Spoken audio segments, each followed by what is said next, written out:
Ibu serigala menelepon untuk meminta putranya mengantar menantu perempuannya pulang ke rumah untuk mengadakan pesta festival pertengahan musim gugur. Ini membuat manusia serigala sangat ketakutan. Jika mengantar istrinya pulang, pasti dia tidak akan bisa beradaptasi dengan kehidupan di dalam gua. Seekor laba-laba kecil juga membuatnya sangat takut. Bahkan saat makan-makan, daging domba pun dimakan mentah. Sang istri tak bisa makan. Mencuci piring hanya bisa duduk di tanah. Lingkungan yang liar membuat punggung dan bahunya sakit. Hal yang lebih menakutkan adalah, pada malam hanya bisa tidur di ranjang batu yang dingin. Meskipun ia memiliki bulu serigala untuk menjaga tetap hangat. Tapi yang pasti sang istri tidak tahan dengan dinginnya gua. Pikir tentang hal ini, hati manusia serigala sangat ketakutan. Ia tidak ingin membawa istrinya pergi ke gua. Tapi kalau tak pulang ke rumah, maka ibu serigala pasti akan memeluk foto manusia serigala, menangis sepanjang hari. Sementara manusia serigala sedang bingung. Sang istri masih mengerti dilema manusia serigala. Dia dengan suaminya bersama pulang untuk mengunjungi orang tuanya. Melihat seorang putra membawa istrinya pulang, ibu serigala sangat senang. Masih semangat manggil menantu. Ia duduk di sofa batu untuk beristirahat. Ini berbeda dari imajinasi manusia serigala sebelumnya.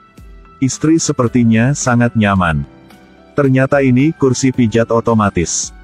Sepertinya manusia serigala salah menebak. Tepat waktu ini, seekor laba-laba kecil di sebelahnya mengejutkannya. Ibu serigala menyuruhnya untuk tidak takut. Ini hanya kotak makanan.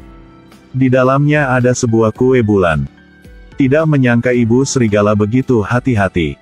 Sang istri mencicipi. Wah, lezat sekali. Seluruh keluarga tertawa dan berbicara dengan gembira. Sampai malam, mereka makan daging yang dimasak. Ayah serigala menyiapkan daging domba panggang terbaik. Sang istri makan banyak. Seluruh keluarga duduk bersama dan mengobrol dengan gembira. Sang istri juga meminta untuk mencuci piring untuk ibu serigala. Tapi ketika dia melihat wastafel di tanah, ia agak bingung. Ibu serigala menekan tombol. Mesin pencuci piring otomatis muncul di depannya. Dia sangat terkejut. Tak disangka, tempat ini juga memiliki peralatan yang sangat modern. Selain itu, ada juga perangkat kontrol suara di dalam gua. Sang istri mencuci piring dengan menyenangkan. Ibu serigala mulai melolong. Deodorizer terbuka secara otomatis. Setelah meletakkan piring di deodorizer, istri juga meniru lolongan ibu serigala. Tapi saat tidur, bahkan tidak ada satu tempat tidur pun di dalam gua. Saat keduanya sedang bingung, ayah serigala menekan tombol. Tempat tidur modern telah diturunkan. Ternyata ayah serigala tahu mereka akan pulang. Telah menyiapkan tempat tidur untuk mereka. Berbaring di tempat tidur, mereka tidak hanya dapat melihat malam romantis sepanjang waktu, juga dapat melihat komet muncul. Mereka sangat menyukainya. Melihat istrinya tidur nyenyak dalam kebahagiaan, manusia serigala perlahan turun dari tempat tidur. Lalu dia ke sisi ayah serigala. Malam itu dia dan ayah serigala telah mengobrol bersama. Ia merasa seperti orang tuanya melakukan banyak pekerjaan karena mereka ingin ia pulang. Ia sangat berterima kasih atas apa yang orang tuanya lakukan untuknya. Tapi ayah serigala memberitahunya, tempat ini hanya ada 2 orang tinggal. Kalau begitu itu hanya sebuah gua. Kalau kamu dan menantu pulang ke sini, kalau begitu disebut rumah. Pasangan manusia serigala mengandalkan usaha mereka sendiri untuk membeli rumah di kota. Menghadapi dengan manusia serigala, festival pertengahan musim gugur adalah kecelakaan. Karena setiap malam bulan purnama, kemudian manusia serigala akan berubah menjadi bentuk aslinya. Ini pertama kalinya orang tua istri datang ke rumah menantu untuk berpartisipasi pesta festival musim gugur. Tepat pada waktunya, mereka menyaksikannya manusia serigala berubah pada malam bulan purnama. Menakut-nakuti orang tua istri dan lari. Sang istri buru-buru menghentikan mereka. Setelah penjelasan, orang tua tahu bahwa menantu mereka adalah manusia serigala. Selamat malam ayah, ibu. Sekarang semuanya telah menyelesaikan. Orang tua harus menerima kenyataan ini. Untungnya, semua orang hidup dalam harmoni satu sama lain. Menantu manusia serigala juga sangat khas. Hanya terlalu besar.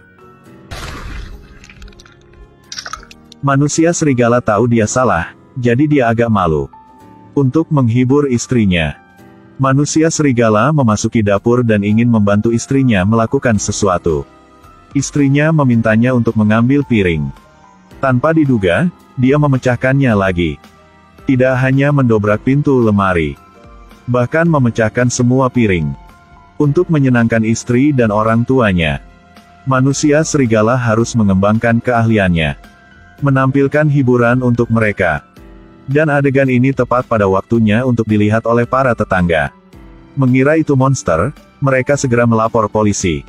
Saat seluruh keluarga tersenyum bahagia, kemudian polisi mendobrak pintu dan masuk. Semua orang sangat ketakutan sehingga mereka segera mengangkat tangan.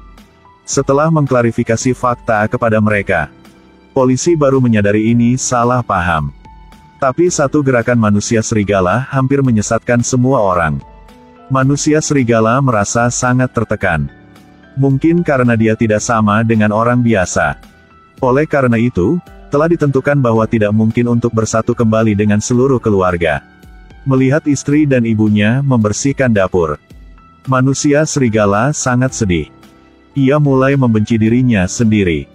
Berdiri sendiri di balkon, ayah mertua menemukan manusia serigala dalam suasana hati yang buruk. Ia mau mengobrol dengannya. Tak disangka, insiden tak terduga itu terjadi. Dan festival pertengahan musim gugur menjadi mimpi buruk manusia serigala. Untungnya, istrinya tidak menyalahkannya. Ia bilang ia mencintainya. Jadi dia mengundang para pekerja untuk datang. Renovasi rumah lengkap. Lalu merancang sofa hanya untuknya. Dan ubah lemari dapur menjadi lemari kontrol suara. Manusia serigala tidak merasa seperti dia ganggu lagi. Dia semakin percaya diri. Keluarga bahagia hidup bersama.